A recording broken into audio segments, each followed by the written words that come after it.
Ja sam Petar Stanić, imam 14 godina, idem u osnovnu školu Branko Radičević u Smederevu. Kao najveće nagrade bih izdvojio prvo mesto na državnom takmičenju iz fizike u 6. razredu i treće mesto na državnom takmičenju iz matematike takođe u 6. razredu. Takođe sam se takmičio iz srpskog, biologije i istorije.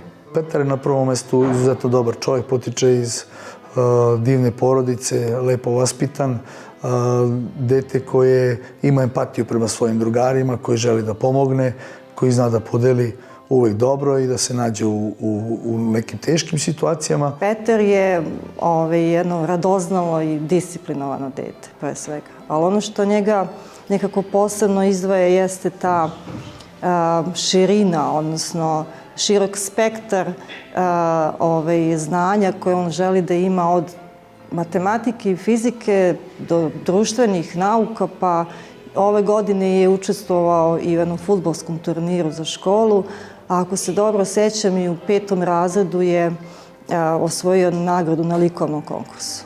Petar, i što je dobar učenik, on je i dobar drug. Uvijek je tu kada treba nekom da se pomogne. Dobar drug, pre svega. Uvijek pomaže oko škole i obaveze u školi, a i postiže da se druži s nama i van škole. Od 1. razreda sam se zainteresovao za matematiku. Tu je dosta imala uticaj i moja učiteljica. I od 3. razreda sam krenuo da se takmičim i kad sam osvojio prvu nagradu u 3. razredu, to me je povuklo i onda sam nastavio. I u 6. razredu, kad sam dobio fiziku, shvatio sam da mi možda ide i bolje od matematike i onda se tu takmičim.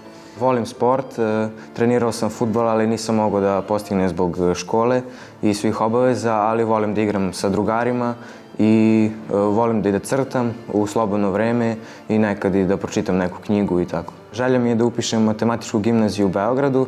Razmišljao sam i da ostanem u Smederevu zbog dobrog društva, ali ipak verovatno ću da odem zbog boljih uslova za napredak. Predviđamo vrlo uspešnu budućnost i da će biti jedno od imena Srbije koje će da nas i dalje proslavlja u svetu.